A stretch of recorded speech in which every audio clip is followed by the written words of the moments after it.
हदीस में आता है कि हजरत ईसा अलैहिस्सलातु वस्सलाम जब आसमान से नाजिल होंगे, अब पता नहीं इतनी ऊपर से जमीन पे आएंगे, ये असबाब के खिलाफ है ना, ये बात इंसान के लिए तो मुमकिन नहीं है।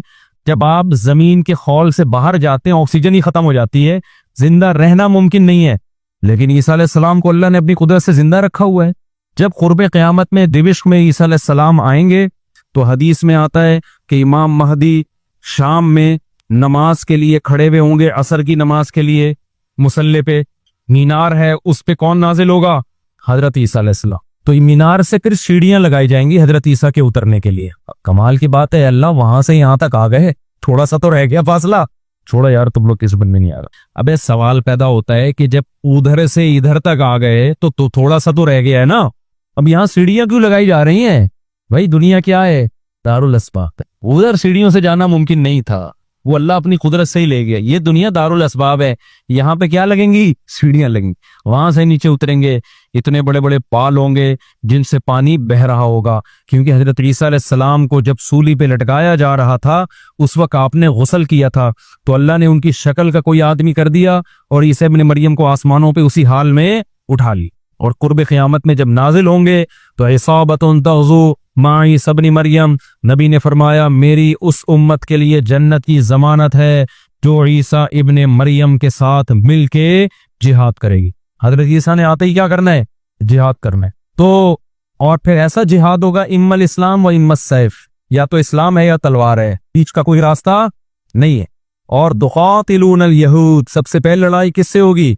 यहूद से होगी, ईसा इब्न मरियम की, क्योंकि यहूद ने आपको कत्ल करने की कोशिश की थी, तो अल्लाह ताला ईसा इब्न मरियम ही के जरिए उनसे इंतकाम लेंगे। खैर, अब ऐसा ना हो कल वो इमाम मेहदी आ जाए। आजकल मार्केट में इमाम मेहदी के नाम पे मंजन दिख रहा है, हर थोड़े दिन में कोई मेहदी। मेरे वालिद साहब एक वाकया बताया करते थे, हमारी मोहल्ले की मस्जिद में ना एक आदमी बहुत नेक था, इबादत करते करते ना उसकी खोपड़ी घूम गई ऊपर से। बाज़ लोग बहुत ज्यादा इबादत करते हैं, दिमाग खुश्क हो जाता है, खुराक होती नहीं है, हंसी मिजाह की कोई बात ही नहीं होती, तो ऊपर से सेटिंग क्या हो जाती है? आउट। तो उसकी सेटिंग आउट हो गई। बुरा नहीं था वो, मेरे वालिद साहब के पास आया, कहने लगा, मेरे वालिद साहब को लोग हाफिज साहब कहते थे, हाफिज साहब एक बात आपसे करना चाहता हूँ, आप जरा नेक आदमी लग रहे हैं, सिर्फ आपसे करूंगा, किसी और से नहीं। वालिद साहब ने कहा क्या? कहते हैं मुझे ना कुछ इल्हामात हो रहे हैं कि इमाम मेहदी मैं ही। वालिद साहब हमें ये वाकया सुना रहे थे, कहते हैं कि मैंने उससे कहा कि बस मुझे बता दिया, मेरे अलावा किसी को कतन नहीं बताना, वरना हालात का मैं जिम्मेदार, कोई भी बेल देगा। सही है ना? तो बस ये मैं मुझे बता दिया ना, बस ये हम दोनों के राज की बात है और अल्लाह को पता है, किसी तीसरे को बताने की बिल्कुल भी जरूरत नहीं। फिर वालिद साहब ने उसको बोला भाई तू थोड़ा सा वज़ाइफ ना कम कर दे, थोड़ा सा नॉर्मल लाइफ में आ जाए, इंसान का बच्चा बन जा, तेरी खोपड़ी क्या हो रही है? Setting up. तो बहुत से इमाम मेहदी इस चक्कर में बने हैं, होते नहीं है। तो जब इमाम मेहदी ने आना होगा ना, तो सबसे पहली बात ये कि वो मेहदी होने का दावा नहीं करेंगे, उनको लोग कहेंगे कि आप मेहदी हैं, उनमें अलामतें देख के उलमा उनसे खुद कहेंगे, सारे पीछे पड़ जाएंगे कि आप मेहदी हो। समझते हो कि नहीं समझते हो? तो जो खुद से मेहदी होने का दावा करे वो तो मेहदी हो ही नहीं सकता। और जब इमाम मेहदी होंगे तो ईसा इब्न मरियम नाजिल होंगे, जिसके दौर में ईसा नाजिल नहीं हो रहे, इसका मतलब वो मेहदी है ही नहीं। तो हदीस में आता है हजरत मेहदी मुसल्ले पे खड़े होंगे, तो हजरत ईसा अलैहिस्सलाम आएंगे, तो वो हजरत मेहदी उनको मुसल्ले पे आगे करेंगे कि आप नमाज पढ़ाएं। लेकिन हजरत ईसा अलैहिस्सलाम किसके हवाले करेंगे मुसल्ला? कि ये नमाज आप ही पढ़ाएंगे। क्यों? मुझे अल्लाह ने नमाज पढ़ाने के लिए नहीं, मुझे किसके लिए भेजा है? जिहाद करने के लिए भेजा है। मैं तलवार लेके लड़ाई करूंगा, याजूज माजूज को कत्ल करेंगे। अब याजूज माजूज कहाँ हैं, इसके बारे में कोई सही बात हमारे इल्म में नहीं है। वैसे भी अगर हमें पता चल जाए कहाँ है तो वो दरियाफ्त हो जाएंगे ना, और कुरान कहते हैं कुर्ब क़यामत से पहले वो दरियाफ्त बोलो नहीं हो सकते। तो अल्लाह ने छुपा दिया है, उनको छुपा दिया है। तो छुपाया है इसलिए कि पहले ना पता चले किधर है। कुछ लोग कहते हैं ये चाइनीज है, कोई भरोसा नहीं है, वैसे लगता है कि शायद हो, क्योंकि वो जो जुल्करनैन ने दीवार बनाई थी ना, सीसा पिलाई हुई, और पहाड़ों के पीछे धकेल दिया था, और फिर बड़ी तादाद हो गई उनकी, हदीस से पता चलता है शायद वो, लेकिन बहरहाल कोई यकीनी बात नहीं है। तो याजूज माजूज एक बड़ी ताकतवर कौम होगी जिसको हजरत जुल्करनैन ने सूरह कहफ में इसका भी तज़किरा है, पहाड़ों को बंद करके उनको धकेल दिया, कहीं छुपा दिया उनको। तो कुर्ब क़यामत में वो निकलेंगे और फिर दुनिया में तबाही बिछाएंगे, और फिर उनको कौन कत्ल करेगा? हजरत ईसा अलैहिस्सलाम। तो वो अभी नहीं निकलेंगे, जब निकलेंगे तो उनका अभी दरियाफ्त भी नहीं हो सकते वो। बाकी वो कुछ कहते हैं मरीख में है, कुछ कहते हैं कहाँ है, हमें नहीं पता कहाँ है। बहरहाल बज़ाहिर तो लगता है जमीन में ही है, क्योंकि जुल्करनैन जो गए थे मशरिक और मगरिब शुमाल जुनूब का उन्होंने सफर किया, इसी जमीन में किया था सफर। तो वल्लाहु आलम। हमें बस इजमाली तौर पर इन चीजों पर ईमान लाना जरूरी है, इनकी डिटेल हमें बताई नहीं गई है, तो हमें डिटेल में जाने की इजाजत नहीं है। बाकी क़ियास आराइयां होती हैं, सही भी हो सकती हैं, गलत भी हो सकती हैं। अच्छा, तो मैं ये अर्ज कर रहा था कि 309 साल वो सोए हैं। वनुक़ल्लिबुहुम ज़ातल यमीनी व ज़ातल शिमाल, अल्लाह कहते हैं हम उनको पलटते थे। अब इधर को करवट लेके सोचो, अब इधर। वकज़ालिका बअसनाहुम, 309 साल के बाद उनको अल्लाह ने जगाया। पूरी हुकूमत बदल गई, पूरी हुकूमत का तख्ता पलट गया। अब जब 309 साल के बाद उठे हैं तो पेट कमर से चिपका हुआ है, ठीक है ना, भूख लग रही है टाइट वाली। तो क्या कहते हैं, कम लबिस्तुम, पहले आपस में कहने लगे हम कितना सोए हैं, हम कितना सोए। एक ने कहा लबिसना यौमन औ बाद यौम, या तो पूरा दिन सोए हैं, क्योंकि सूरज जब हम सोए थे तो यहाँ था, अब यहाँ है। लेकिन जब यहाँ है तो इसका मतलब पूरा दिन तो नहीं सोए हम, पूरा चक्कर तो हो जाना चाहिए था ना। मिसाल के तौर पर वो सोए थे मगरिब के वक्त और आंख खुल रही है इशराक के वक्त। अब कंफ्यूज हो रहे हैं ना कि यार अगर हम थोड़ा सोए हैं तो ये तो हमें लग रहा है बहुत ज्यादा सोए हैं, 24 घंटे से ज्यादा तो सो नहीं सकता कोई। तो कहने लगे या तो हम पूरा एक दिन सोए हैं या शायद उससे कम सोए हैं। कम सोने पर यह एतराज हो रहा है कि नींद तो बड़ी शानदार तरीके से पूरी हुई है, 4-6 घंटे में ऐसी होती नहीं है। और अगर ज्यादा सोए हैं तो सूरज जब हम सोए थे वो यहाँ था, अब यहाँ है, तो ये तो 24 घंटे भी पूरे नहीं हुए। क्योंकि उनका क्या ख्याल है कि ये 300 दफा पलट के सूरज आ चुका है। जब काफी देर उनकी बहस हुई तो कहने लगे रब्बुकुम आलमु बिकुम, अल्लाह ही जानता है भाई कितना सोए हैं, इस बहस से कोई फायदा नहीं है, अभी तो रोटी की फिक्र करो। फबअसू अहदकुम बिवरिकिकुम, ये सिक्का राइजुल वक्त लेके जाओ और रोटी लेकर आओ। अब देखो यहां भी वो अल्लाह पे तवक्कुल कर सकते थे कि हम जा रहे हैं, पैसे ले जाने की जरूरत नहीं है, हमने अल्लाह के लिए कुर्बानी दी है, खिलाएगा कौन हमें, अल्लाह। ना ना ना भाई, अल्लाह ने कहा है जितने असबाब इख्तियार कर सकते हो करो। तुम एक अजनबी जगह पे जा रहे हो, तुम्हारे पास सिक्के होना, पैसे तो लेके जाओ। अरबों में ना जब जमाने जाहिलियत में हज होता था तो दूर दूर से जो अरब कबीले बैतुल्ला आते थे पैसे नहीं लेके आते थे साथ में, कहते थे कि हम अल्लाह के घर की जियारत के लिए जा रहे हैं, तो खिलाएगा कौन हमें, अल्लाह, हम पैसे नहीं लेके जाएंगे। ये तो तवक्कुल के खिलाफ है यार। अल्लाह के मेहमान वो मिसाल ऐसे देते थे जैसे आप अपनी नानी के जा रहे हो और अपनी खाना साथ लेके जा रहे हो, तो नानी को गुस्सा आएगा ना, बेटा मैंने तेरी दावत की है तो खिलाऊंगी कौन, मैं खिलाऊंगी तुझे, तू अपने साथ खाना क्यों लेकर आया है। तो कहते थे जब हम किसी के मेहमान होते हैं तो खाना साथ नहीं लेके जाते, मेजबान का काम है, तो हम अल्लाह के घर पे जा रहे हैं, हम पैसे लेके नहीं जाएंगे, अल्लाह पे तवक्कुल करेंगे। जब पैसे खत्म होते ना तो भीख मांग रहे, तो भाई को अल्लाह के नाम पे कुछ खाना दे दे यार, कोई तो रोटी दे दे। जब पैसे खत्म होते तो क्या करते यार, कहीं से जुगाड़, फिर चोरियां चुकारियां शुरू कर देते। तो कुरान में अल्लाह ने आयत ने नाजिल की, वतज़व्वदू, जब हज के लिए जाओ तो ज़ादे राह लेके जाओ, पैसे लेके जाओ। क्यों, फ़इन्न खैरज़्ज़ादि तक़वा, सबसे बेहतरीन ज़ादे राह तक़वा है। वो तवक्कुल जो तुम्हें भिखारी बना दे, गुनहगार, क्योंकि भिखारीपन ये तक़वा के खिलाफ है। तो पहले तक़वा की फिक्र करो कि लोगों के सामने हाथ ना फैलाने पड़े। तो उनको बता दिया अल्लाह ने सहाबा को कि तवक्कुल का ये मतलब नहीं है कि दुनिया में असबाब इख्तियार न करो, हज पे जा रहे हो तो पैसे लेके जाओ सारा। तभी फुकाहा कहते हैं, फुकाहा ने दीन को खूब समझाए कि हज सिर्फ इस पे फर्ज नहीं हो जाता कि आने जाने का इंतजाम हो जाए, ना ना ना, हज उस पे फर्ज होगा आने जाने का इंतजाम भी, रास्ते में खाने का इंतजाम भी, और जितने दिन आप घर की मार्केट से शार्ट रहोगे बीवी बच्चों के खाने का भी इंतजाम।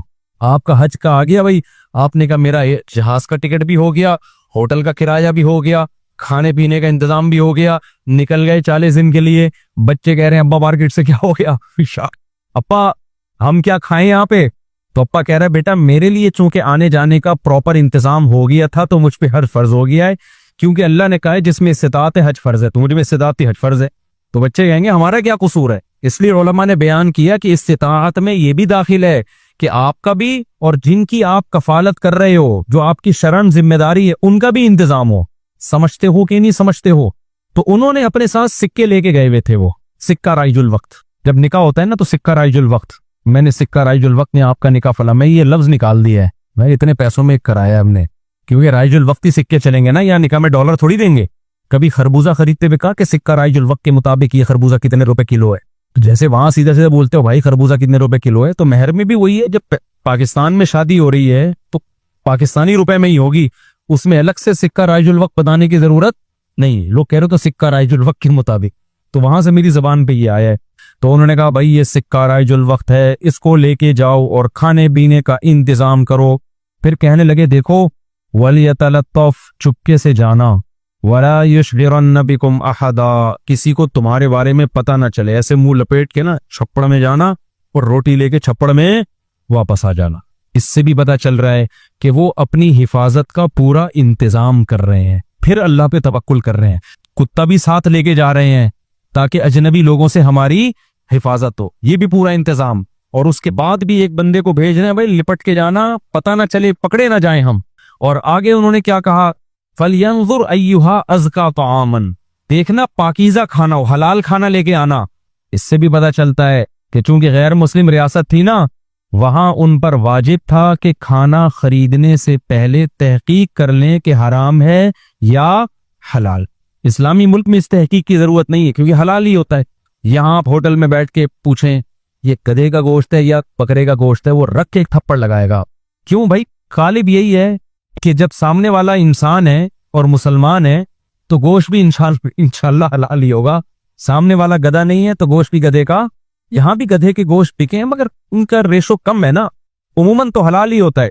लेकिन जब आप गैर मुस्लिम रियासत में जाते हैं, फिर जब भी आप कोई चीज खरीदेंगे तो आप पर तहकीक करना वाजिब है, भाई ये हलाल है या नहीं। मैं यूरोप में जहां भी होटल में जाता था पहले पूछता था, अबे ये मुर्गी हलाल है कि हराम है? वो कहता था हलाल है। कैसे पता चला हलाल है? ठप्पा तो सबने लगाया हुआ होता है हलाल का। कहाँ से खरीदी आपने? वो बताता था फलां से। मैंने कहा आपको पता है कि वो हाथ से ज़बह करते हैं? कि जी हमें तो नहीं पता। मैंने कहा फिर हम भी दिखाएंगे भाई। ये गैर मुस्लिम रियासत में ये तहकीक क्या है? इत्मीनान हो जाए कि हाँ जी हाथ का ज़बीहा है, बिस्मिल्लाह अल्लाहू अकबर पढ़ के कह रहा है, तो फिर आप खा सकते हैं, अदरवाइज नहीं खा सकते आप। फिर आप चिलगोज़े खाएं, कुछ भी खाएं, गुजारा करें आप, समझते हो? तो इन लोगों ने भी क्या, हालांकि ये कितने शदीद भूखे थे ना, इनको तो चाहिए था बोलते यार तू जा और जो मिले ले आपस उठा के, जो मिले। अबे अभी हलाल हराम के चक्कर में पड़ने की जरूरत नहीं, बहुत हो गया यार, भूख देखे यार, अभी तू अभी फिर भी जाके हलाल हराम की तहकीक करेगा? अबे जो मिले उठा के ले आ, ना ना ना ना ना, हलाल लेके आना, हराम से अवॉइड करना। अब जब वो बंदा आया ना सिक्का राइजुल वक्त लेके, तो जब वो उसने सिक्का दिया तो वो दुकानदार ने बोला भाई ये कौन से जमाने का सिक्का लाया भाई तू? ठीक है, ये करेंसी तो क्या हो गई है, 300 साल पहले ये नोट खत्म हो चुके हैं। इस पे तो जिस बादशाह की तस्वीर है वो भी बुतपरस्त बादशाह था, उसका तो खात्मा हो गया है। यहाँ तो जिहाद हुआ, दूसरी कौमों ने हमला किया, पूरी रियासत क्या हो गई है, खत्म। अच्छा वो भी देख रहा था कि यार ये तो वो शहर ही नहीं लग रहा, मैं कोई गूगल ने गलत तो नहीं बता दिया कहीं मुझे, है भाई? वो भी यही सोच रहा है ना जो कि भाई मैं कहाँ हूं, ये वो जगह ही नहीं लग रही। तो 309 साल में तो सब कुछ चेंज हो जाएगा ना। बेल आखिर कुरान में चूंकि इख्तिसार है, बहुत शॉर्ट वाकयात सुनाता है। बेल आखिर क्या हुआ कि लोगों ने उससे पूछा तुम कौन हो? उसने पूछा भाई वो कहाँ? उन्होंने कहा वो तो 309 साल पहले वंस अपॉन अ टाइम एक हुकूमत थी, फिर ये हुआ, फिर अलामतें देखी गई, ये पुराने सिक्के निकले।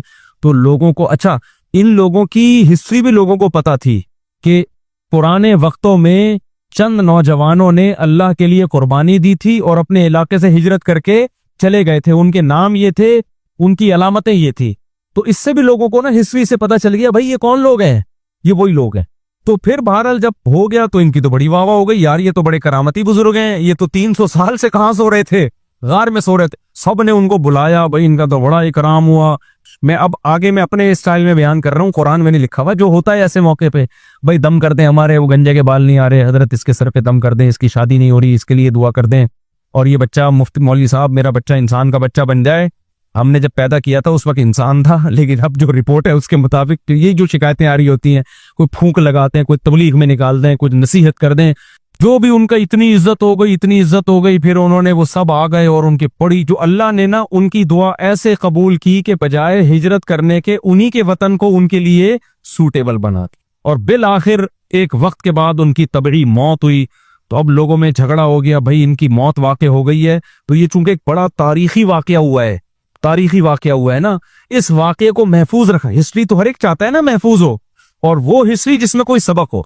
तो किसी ने कहा हम कुब्बा बनाएंगे, किसी ने कहा हम क्या बनाएंगे, लेकिन जो गालिब लोग थे, जिनको अल्लाह ने गलबा दिया था, उन्होंने कहा लनत्तखिदन्ना अलैहिम मस्जिदा, हम इनके गार, कहा जाता है कि उसी गार में उनको दफन किया गया, जिस गार में उन्होंने जिंदगी गुजारी ना, हम इनके गार के करीब एक मस्जिद बनाएंगे ताकि उस मस्जिद में नमाज भी हो, इबादत भी हो, अकीदा तौहीद भी जिंदा रहे, क्योंकि इन्होंने कुर्बानी तौहीद के लिए दी थी और मस्जिद तौहीद का सबसे बड़ा जरिया है। मस्जिद बताती है कि सिर्फ अल्लाह को पुकारा जाएगा, तो उन्होंने फिर वहां मस्जिद बना दी। तो अब बाज लोग इससे कहते हैं, इससे पता चलता है मज़ारों पे मस्जिदें बनाना जायज है। ना ना ना, उस वक्त उनकी कब्र के करीब मस्जिद बनाई गई थी तौहीद को जिंदा करने के लिए।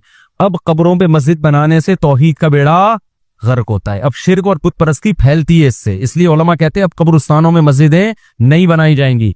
उनकी नीयत कुछ और थी, आज कुछ और होने लगता है, आज कब्रों को सरदा होने लगता है वहां पे, इसलिए आज बना किया जाएगा इस अमल से। समझते हो कि नहीं समझते? तो इस वाक़े में हमें क्या सबक मिलता है? इस वाक़े से हमें सबक मिलता है कि जो अल्लाह के लिए कुर्बानी देता है अल्लाह उससे गाफिल नहीं होता, अल्लाह गैब से उसकी मदद करता है। वतरकना बादहुम यौमइज़ि यमूजु फी बाद, और हम इनमें से बाज को, यानी जो याजूज माजूज हैं, इनमें से बाज को यौमइज़िन, जिस दिन ऐसा होगा, जिस दिन अल्लाह का वादा आएगा और ये दीवार टूटेगी, यमूजु फी बाज़िन, हम इनको ऐसा कर देंगे कि ये एक दूसरे में घुस रहे होंगे।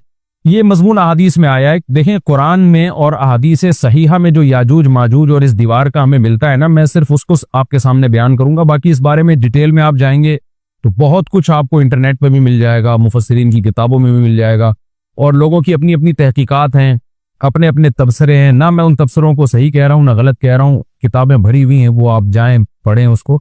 लेकिन जितनी बात कुरान से और सही अहादीस से याजूज माजूज के बारे में साबित होती है, मैं सिर्फ उसको आपके सामने अभी पेश कर रहा हूँ। पहला अकीदा तो ये साबित होता है कि याजूज माजूज एक कौम है, इंसान है, वो कोई इंसानों के अलावा कोई अलग मखलूक नहीं है, लेकिन है बड़े फसादी।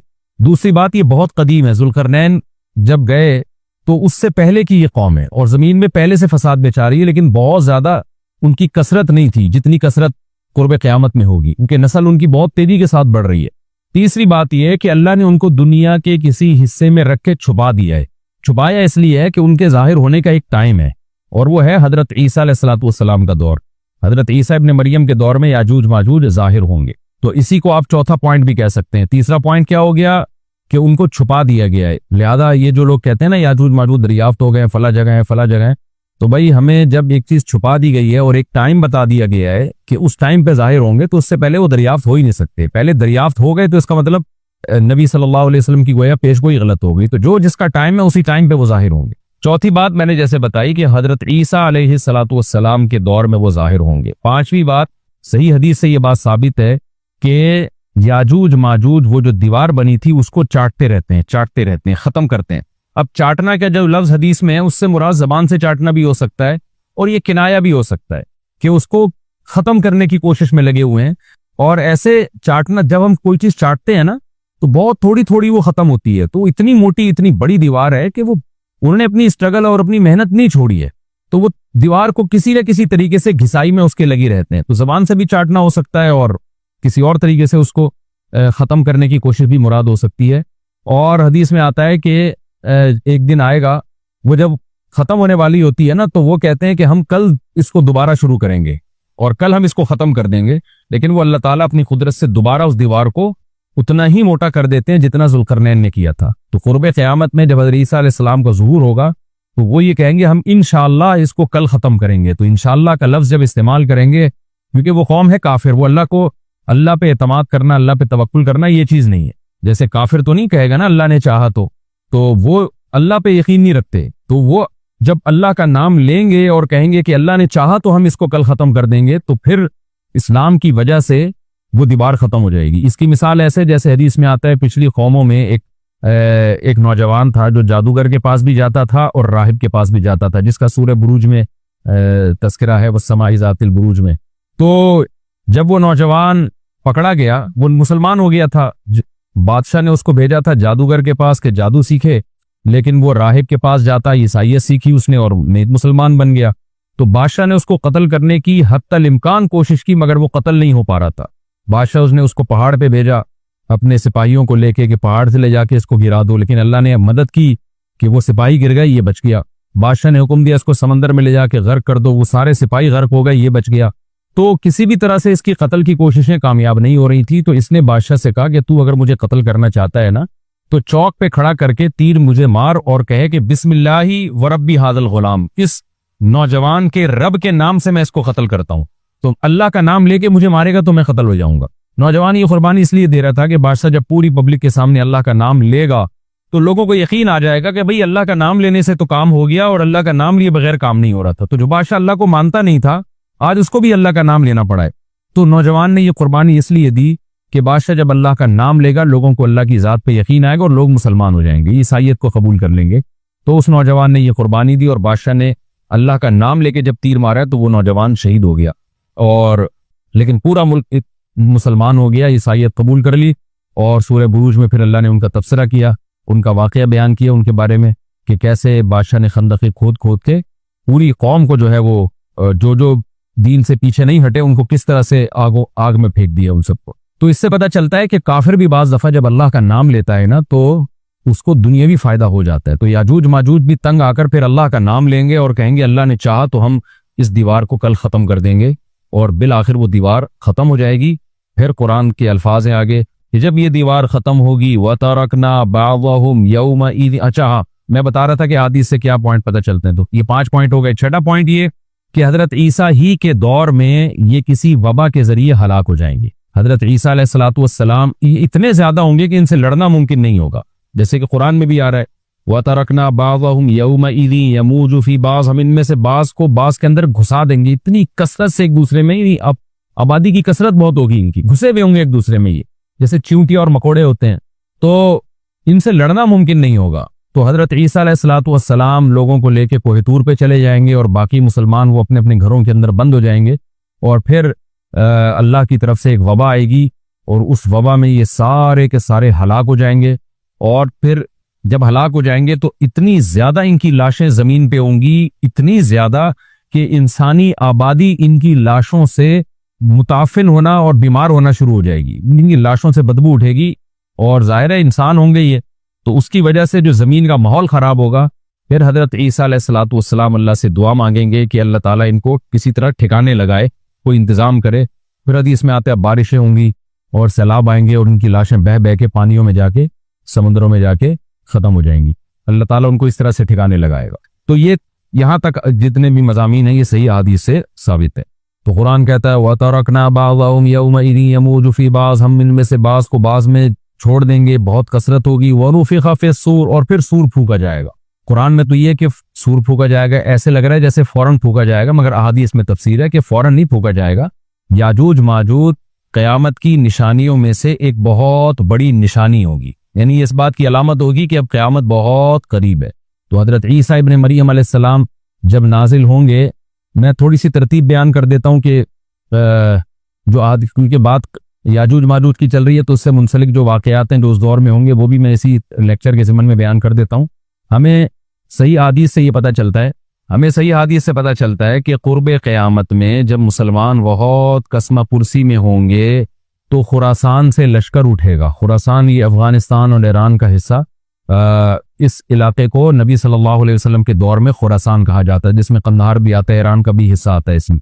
तो यहाँ से लश्कर उठेगा, मुजाहिदीन लड़ेंगे बहुत बड़ी तादाद में, दुनिया में जिहाद होगा, मुसलमान जुल्म की चक्की में पिस के तंग आ चुके होंगे और लड़ते लड़ते हदीस में आता है इतनी बड़ी बड़ी लड़ाइयाँ होंगी कि 1/3 मुसलमान शहीद हो जाएंगे उसमें, 1/3 मुजाहिदीन जो लड़ने वाले होंगे, और 1/3 जो होंगे वो मैदान जंग से भाग जाएंगे और 1/3 को अल्लाह फतह अता फरमाएगा। तो जो 1/3 मैदान जंग से भाग जाएंगे, नबी सल्लल्लाहु अलैहि वसल्लम ने फरमाया उनकी तौबा कभी कबूल नहीं होगी। जो 1/3 शहीद हो जाएंगे वो अफजल तरीन शुहदा होंगे उस वक्त के, और 1/3 को अल्लाह ताला गलबा अता फरमाएंगे। एक वाकया तो हमें कुर्बे क़यामत में नबी सल्लल्लाहु अलैहि वसल्लम से ये मिलता है सही हदीस से। दूसरा हमें ये मिलता है कि कुर्बे क़यामत ही में मुसलमान कसमपुरसी का शिकार होंगे, इन तो तलाश करेंगे हजरत महदी को, क्योंकि हजरत महदी वो शख्सियतें जिन पे तमाम नेक लोग जमा हो जाएंगे और वो मुसलमानों की मैदान जंग में कमांड करेंगे, जिहाद में कमांड करेंगे।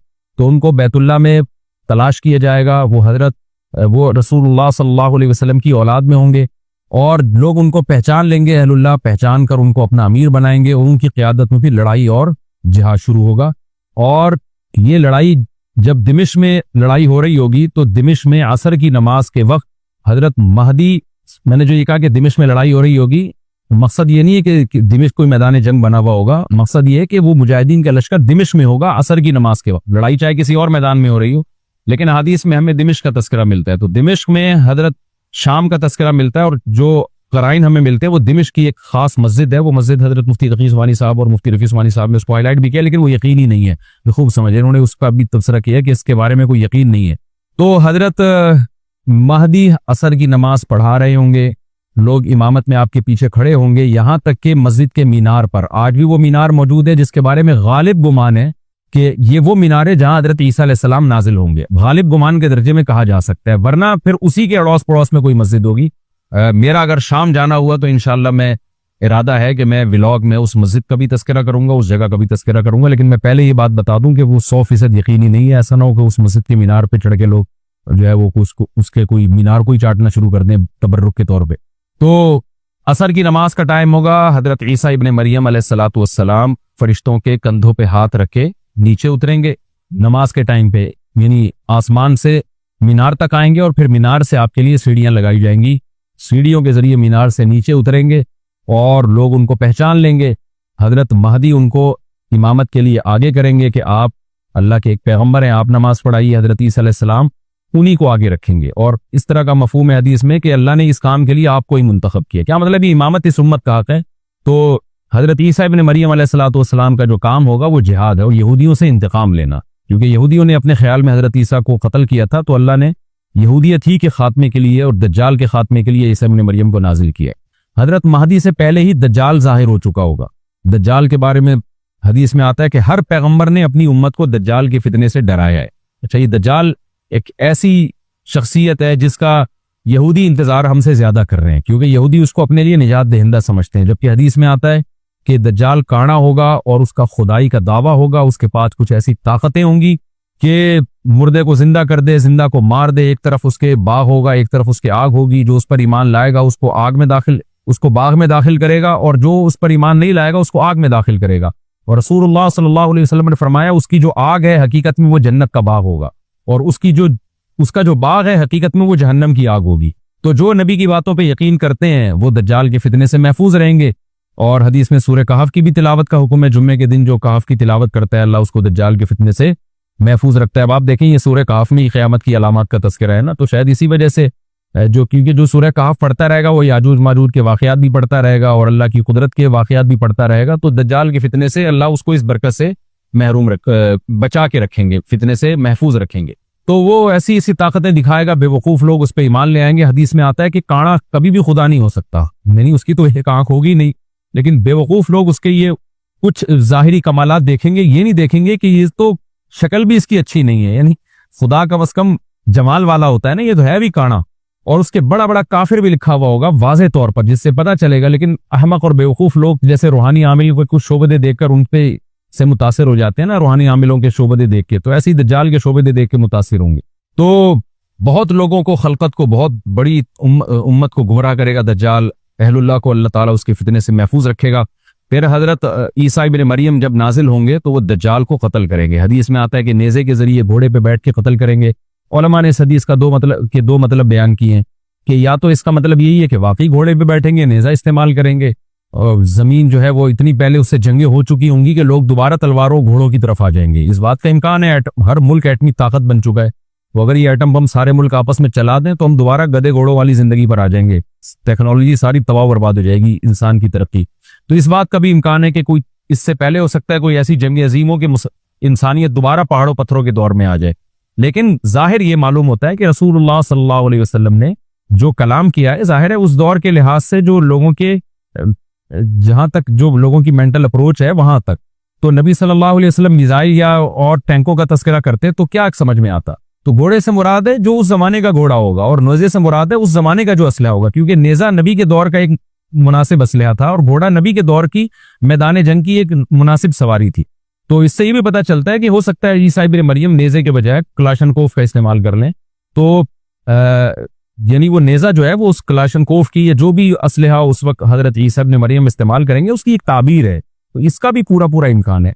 तो हमें बहरहाल इतना ईमान हमारे लिए जरूरी है कि दज्जाल को कत्ल करने वाली जो जात है, जो शख्सियत है, वो ईसा इब्ने मरियम अलैहिस्सलातु वस्सलाम। तो हजरत ईसा के जरिए अल्लाह ताला दज्जाल को कत्ल करेंगे और हजरत ईसा की क़यादत में जबरदस्त जिहाद होगा। हदीस में आता है कि ईसा इब्ने मरियम इस दुनिया को अमन से भर देंगे। इतना अमन हो जाएगा और इतनी माली फरावानी होगी, इतनी माली, क्योंकि दुनिया में माल बहुत है, डिस्ट्रीब्यूशन सही नहीं है। जो तकसीम है ना माल की वो जालिमाना है, जिसकी वजह से गरीब से गरीब तर है, अमीर से अमीर तर है। हजरत ईसा इब्ने मरियम ऐसा निज़ाम कायम करेंगे कि जिससे माल की सही तकसीम, और लोग उठेंगे, ज़कात का मुस्तहिक तलाश करेंगे और लोगों को ज़कात का मुस्तहिक नजर नहीं आएगा, गरीब तलाश करना मुश्किल हो जाएगा। यानी एक आदमी, हदीस के मफहूम है कि ज़कात लेके घूमता रहेगा और उसको कोई गरीब नहीं मिलेगा, इतनी माली फरावानी हो जाएगी। फिर तिरमिज़ी की रिवायत में आता है कि अल्लाह की तरफ से बरकतें ऐसी नाजिल होंगी कि बड़े बड़े अनार पैदा होंगे, बड़े बड़े अंगूर पैदा होंगे, जमीन अपनी बरकतें खोल देगी। और हजरत ईसा अलैहिस्सलाम खिंजीर को भी दुनिया से खत्म कर देंगे, खिंजीर की नस्ल को खत्म कर दिया जाएगा। वयज़ाउल जिज़िया, और जिज़िया का निज़ाम खत्म। इम्मल इस्लाम व इम्मत सैफ, या तो तलवार या इस्लाम, इसके अलावा नहीं। तो नबी सल्लल्लाहु अलैहि वसल्लम को अल्लाह ने जिस मकसद के लिए दुनिया में भेजा था, उस मकसद की जो तकमील है वो ईसा इब्ने मरियम के जरिए। बाकी इसमें हिकमतें क्या हैं, इस पर मेरे अलग से बयानात मौजूद हैं कि अल्लाह ने हजरत ईसा इब्ने मरियम का इंतखाब क्यों किया इस काम की तकमील के लिए, इसी उम्मत में कोई क्यों मुंतखब नहीं कर लिया, या ये कि पैगंबर सल्लल्लाहु अलैहि वसल्लम ही के जरिए पूरी दुनिया में इस्लाम को गालिब कर दिया जाता, इसमें क्या हिकमतें हैं, इस पर मेरे अलग से बयानात मौजूद हैं। अभी तो मैं कोशिश करता हूँ कि तफसीर से मैं जो टू द पॉइंट बात है उससे यहाँ इस लेक्चर में ना हटूं। तो उसी वक्त में हजरत ईसा इब्ने मरियम उसको याजूज माजूज को कत्ल करेंगे और दुनिया इंसाफ से भर जाएगी। और अल्लाह ताला ने जो पैगंबरों को दुनिया में भेजा था उसका मकसद कैफियत और कमियत दोनों लिहाज से हासिल हो जाएगा।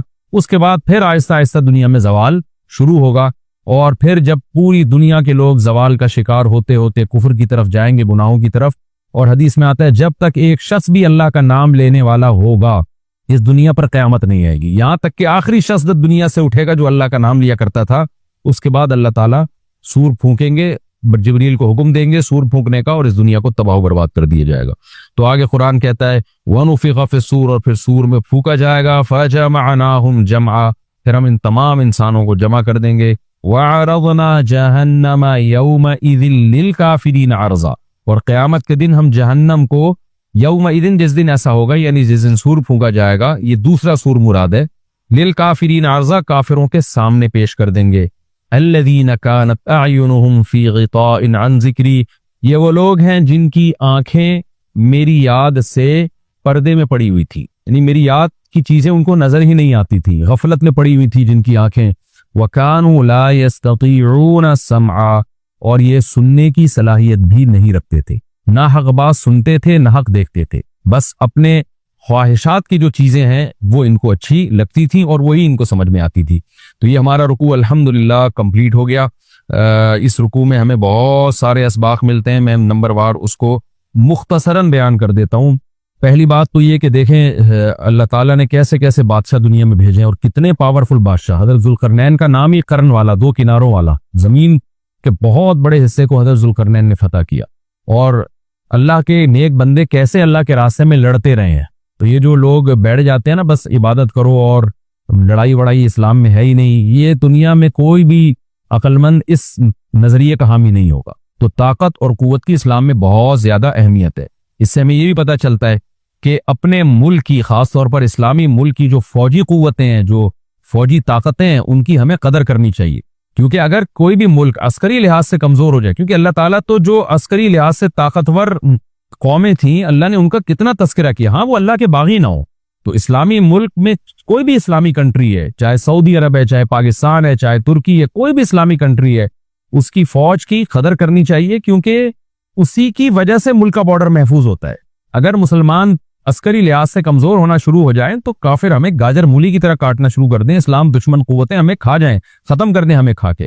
तो नेक कुव्वतों को अपनी बका के लिए हमेशा से एक असलहे की और ताकत की जरूरत रहती है। इसकी अहमियत इस्लाम में बहुत ज्यादा है। मूसा अलैहिस्सलाम के बाद कितने बड़े बड़े जंगी कमांडर पैदा हुए। जुल्करनैन का अल्लाह ने कैसा तस्करा किया। जुल्करनैन की इबादत का कहीं भी तस्करा नहीं, हालांकि वो बड़े इबादत गुजार भी थे। दाऊद अलैहिस्सलाम की इबादत का तस्करा भी है, उनकी तलवार और ताकत का तस्करा भी है। तो अल्लाह ताला जहां इबादत का तस्करा करते हैं तो ताकत और कुव्वत का भी तस्करा करते हैं। इससे अस्करी लिहाज से अपने आप को मजबूत करने की अहमियत का हमें पता चलता है कि इस्लाम में इसकी बड़ी अहमियत है। किसी भी इस्लामी मुल्क की फौज का मोराल किसी भी लिहाज से डाउन नहीं होना चाहिए और अस्करी लिहाज से वो किसी भी लिहाज से कमजोर नहीं होनी चाहिए।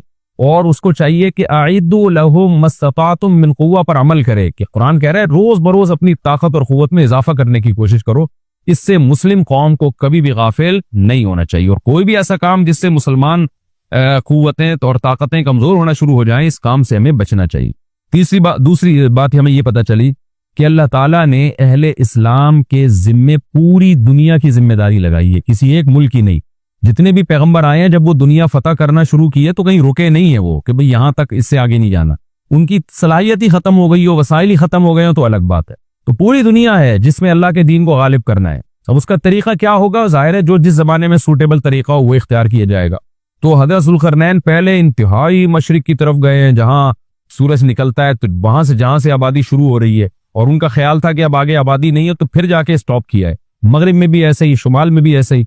तो हमें जब देखते हैं कि जब सहाबा कराम ने दुनिया फतह करना शुरू की है, तो हमें मुसलमान कमांडरों में भी ऐसे वाकयात मिलते हैं कि वो इलाके फतह करते करते समंदर के किनारे पहुंचे और उन्होंने समंदर को देख के कहा कि तेरे आगे भी आबादी होती ना तो हम अल्लाह का कलमा वहां भी बुलंद करते। ये दौर था मुसलमानों का, और ये ईसा इब्न मरियम दोबारा फिर वही करेंगे, पूरी दुनिया को फतह करेंगे।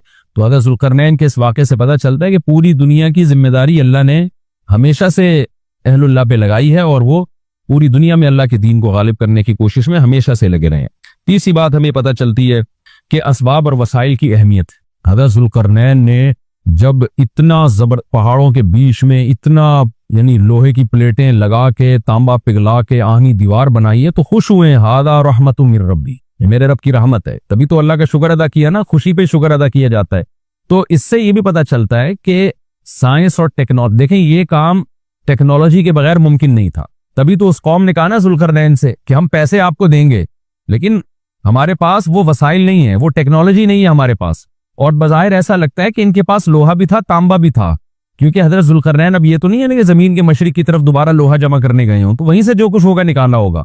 तो वसाइल इस कौम के पास थे, टेक्नोलॉजी नहीं थी कि उस लोहे को और उस तांबे को पिघला के दोनों पहाड़ों के बीच में प्लेटें कैसे बनानी है और इनको कैसे उनके बीच में तांबा करके कहानी दीवार बनाई, ये टेक्नोलॉजी इनके पास नहीं थी। तो इससे हमें टेक्नोलॉजी की वैल्यू का भी पता चलता है। आज मुसलमान इसमें भी बहुत पीछे चले जा रहे हैं और इसको मजहब समझना शुरू कर दिया है, ये बात भी गलत है। हज़रत ज़ुल्करनैन ने इतनी ताकत और क़ुव्वत का इस्तेमाल किया और इतने जबरदस्त तरीके से उस वक्त जो भी उस सूटेबल टेक्नोलॉजी थी उसका इस्तेमाल करके दो पहाड़ों के बीच के रास्ते को बंद कर दिया, और इस पे खुशी मनाई है ज़ुल्करनैन ने। ये नहीं कहा कि भाई इससे कुछ भी नहीं होता, असल में तो बस इंसान को चाहिए कि वो अल्लाह अल्लाह किया करे बैठ के, और ये क्या अल्लाह से बस मदद मांगो, अल्लाह ही। याजूज माजूज के बारे में उनको कह देते हैं ज़ुल्करनैन कि तुम सब रात को तहज्जुद में उठ के दुआएं मांगो, अल्लाह याजूज माजूज से तुम्हें बचा लेगा। ना ना ना, हज़रत ज़ुल्करनैन ने कहा दुआएं भी मांगो, यकीनन हुक्म दिया होगा दुआएं मांगने का, लेकिन हम पूरे असबाब और वसाइल इस्तेमाल करेंगे, लोहे की प्लेटें बनाएंगे, तांबे को पिघलाएंगे, ऊपर चढ़ाएंगे और इस तरह से पूरी मजबूत दीवार बनाएंगे। आज मुसलमान हाथ पे हाथ रख के बैठ गया है और वजीफों में और जो है बस वो चंद सुबह शाम के वजीफे पढ़ के वो समझता है कि सारी दुनिया के सारे मसाइल का हल इससे हो जाएगा। ऐसा नहीं है, आपको बहुत ज्यादा तरक्की करनी है, बहुत ज्यादा असबाब व वसाइल में आपको गैर मुस्लिमों से आगे निकलना है। जैसे कि कुरैन ऊला का मुसलमान निकला था, तभी अल्लाह ने उसके लिए दुनिया में फुतुहात के दरवाजे खोले थे। तो अल्लाह हमारे लिए फुतुहात के दरवाजे जब ही खोलेगा जब हम इबादत के साथ साथ साइंस और टेक्नोलॉजी के मैदान में भी आगे बढ़ने की कोशिश करें। और हमें कुर्ब क़यामत की अलामतें भी इस रुकू में पता चलती हैं।